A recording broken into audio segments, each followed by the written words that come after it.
Sumainyo ang Panginoon. At sumaiyo rin. Ang mabuting balita ng Panginoon ayon kay San Lucas. Papuri sa iyo, Panginoon. Noong panahong iyon, sinabi ni Jesus sa kanyang mga alagad, "Maging handa kayo at sindihan ang inyong mga ilawan. Tumulad kayo sa mga taong naghihintay sa pag-uwi ng kanilang Panginoon mula sa kasalan, para pagdating niya ay mabuksan agad ang pinto. Mapalad ang mga alipin na abutang nagbabantay pagdating ng kanilang Panginoon. Sinasabi ko sa inyo, maghahanda siya, patudulugin sila sa hapag at maglilingkod sa kanila. Mapapalad sila kung maratnan niya silang handa. Dumating man siya ng hating gabi o madaling araw, siya dumating."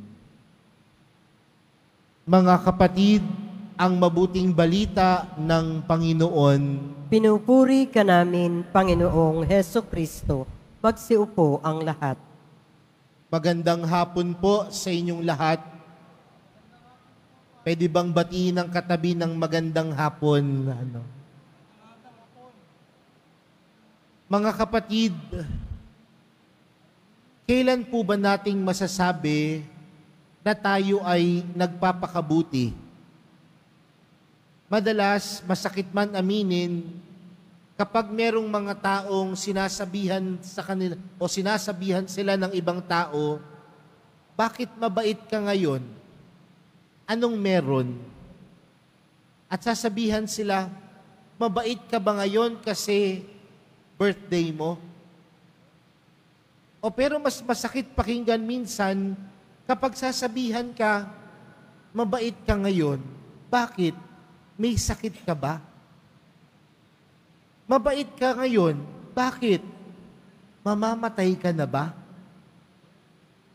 May mga pagkakataon na ganyan ang tingin sa atin ng ibang tao kapag oras na tayo ay nagpapakabuti, nagpapakabait sa ating buhay.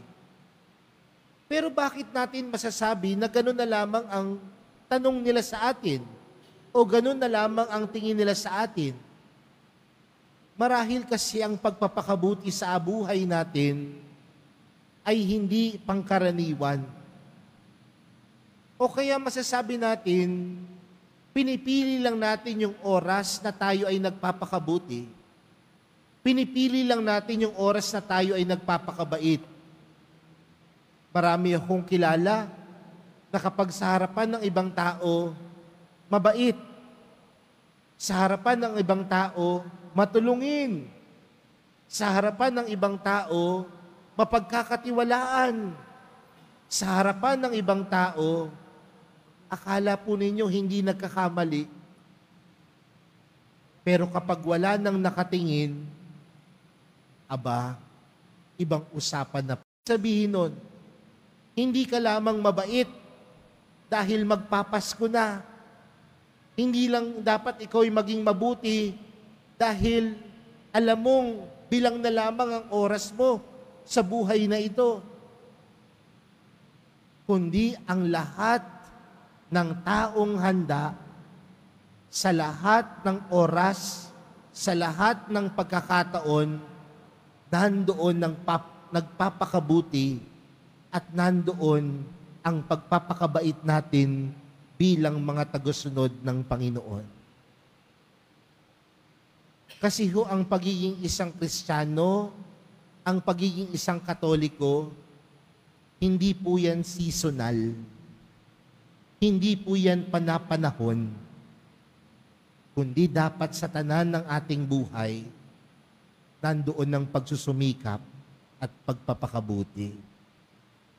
Dahil kung nandoon ang pagpapasumikap at pagpapakabuti, tunay nating masasabing tayo'y handa. At ano po ba ang makukuha natin sa pagiging handa?